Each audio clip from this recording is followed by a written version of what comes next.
నమస్తే. నేను ఇప్పటివరకు జియో పాలిటిక్స్ అంటే విదేశీ సంబంధిత వీడియోలు, మన భారతదేశానికి సంబంధించిన విషయాలు, జాతీయ విషయాలు, భద్రతా విషయాలు, టెర్రరిజం విషయాలు ఇవి మాత్రం వీడియోలు చేశాను. మొదటిసారి నేను ఒక YouTuber cum politician MLC Teenmar మల్లన్నకు ఒక కౌంటర్ వీడియోగా ఈ వీడియోని చేస్తున్నాను. ఎందుకంటే అబద్ధం ప్రజల నరనర జీర్ణించుకుపోయి ఇంకా ముఖ్యంగా భువనగిరి ప్రాంతం అభివృద్ధికి దూరం కావద్దని నేను ఈ వీడియో చేస్తున్నాను. నిన్న అంటే ఈరోజు తీన్మార్ మల్లన్న ఒక వీడియో వచ్చింది. ఆ వీడియోలో ఆయన ఏమంటుండంటే ఈ కొత్త రైల్వే లైన్లతోటి మనకేమొస్తుంది అంటుండు. కొత్త రైల్వే లైన్లతోటి మనకేమొస్తుంది అని ఎంతో ఈజీగా అవహేళన చేస్తూ ఆయన వీడియోను షార్ట్గా దాన్ని ఆ న్యూస్ని ఏదో దాటేశాడు. మల్లన్న గారు, మీకేం రాదు, కొత్త రైల్వే లైన్లతోటి తీన్మార్ మల్లన్నకి ఏమీ రాదు.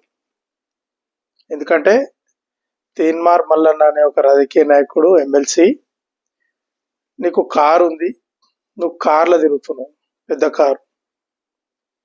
గరీబ్ వాళ్ళకి చాలా లాభం అవుతుంది. ఎందుకంటే నేను కూడా గరీబోనే, నాకు తెలుసు.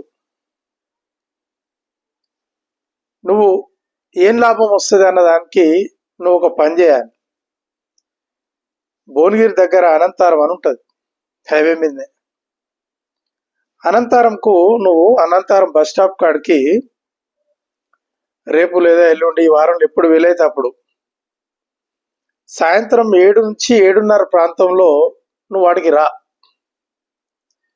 వస్తే అక్కడ ఒక యువకుడు ఏదైనా బస్సు వచ్చినా కూడా అలా మామూలుగా బస్సులు ఆపరిగా ఆ 7:30 తర్వాత తక్కువనే, ఎవడో ఒకడు ఆపుతాడు పల్లె వెలుగు.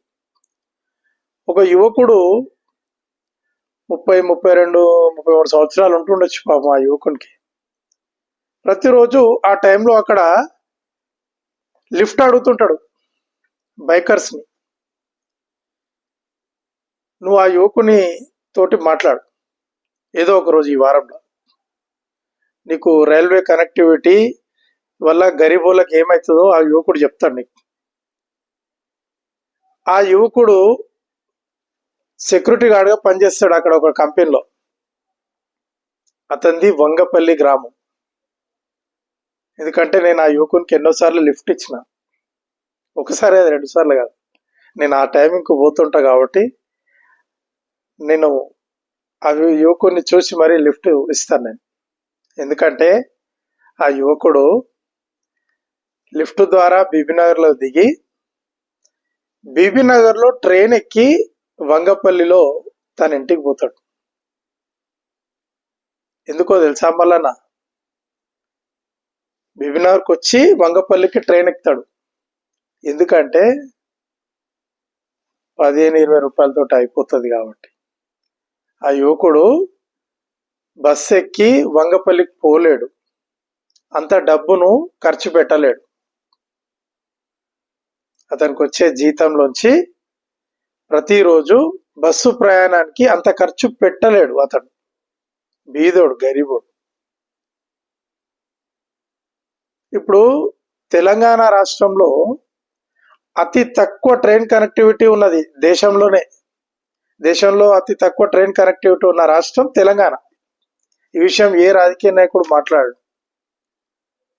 ఇప్పుడు భువనగిరి నుంచి ఒక సామాన్యుడు, గరీబోడు 100 రూపాయలు పెట్టి హైదరాబాద్ పోతున్నాడు.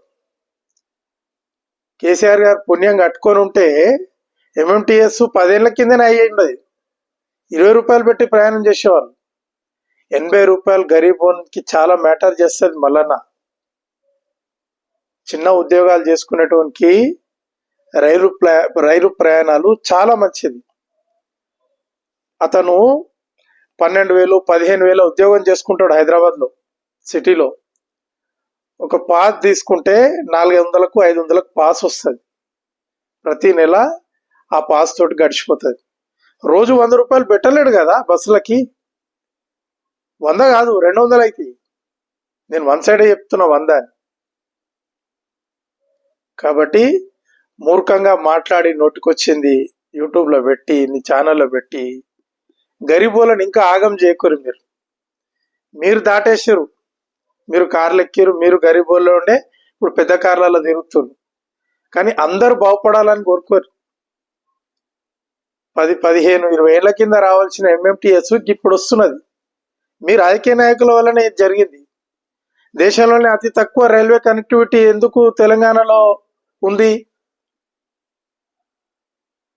20 రూపాయలు 15 రూపాయలకు చేయాల్సిన ప్రయాణాలు 100, 120 పెట్టి ఎందుకు చేస్తున్నారు తెలంగాణ ప్రజలు? దీంట్లో ధనవంతులకు ఏం ఫరగూడదు, భూస్వాములకు ఏం ఫరగూడదు, లక్షలు రైతు బంధు తీసుకున్నటోనికి ఏం ఫరగూడదు, 2 లక్షలు రుణమాఫీ తీసుకున్నటోనికి ఏం ఫరగూడదు, గుంటడు భూమి లేనోనికి, సొంతీళ్ళు లేనోనికి, మా అమ్మ చచ్చిపోతే కిరాయిని ఇంటి ఓనర్ ఏమంటాడో అని భయపడే గరీబోనికి ఫరక్ పడుతుంది. మళ్ళానా మీకేం ఫరక్ పడుతుంది? కాబట్టి ఇటువంటి వార్తలు వచ్చినప్పుడు జాగ్రత్తగా మాట్లాడు. నరేంద్ర మోడీ గారు బీదవాళ్ళ కోసం ఆలోచిస్తున్నాడు. దేశంలో రైల్వే కనెక్టివిటీ పెరగడం అంటే అది బీద వాళ్ళ ప్రయోజనం, భూస్వాముల ప్రయోజనం కాదు. మళ్ళనా నువ్వు అన్నావు ఊడ్చే ఉద్యోగం వస్తుంది మా బీదోళ్లకు అని మాట్లాడినావు. ఏం రైల్వేలో ఊడ్చే ఉద్యోగం తక్కువ అనుకుంటున్నావా? అది వస్తే కూడా ఆ కుటుంబం బాగుపడుతుంది. రైల్వేలో ఉద్యోగం వస్తే ఆ కుటుంబం బాగుపడదా? కాబట్టి తప్పుడు వార్తలు ప్రచారం చేసి ప్రజల్ని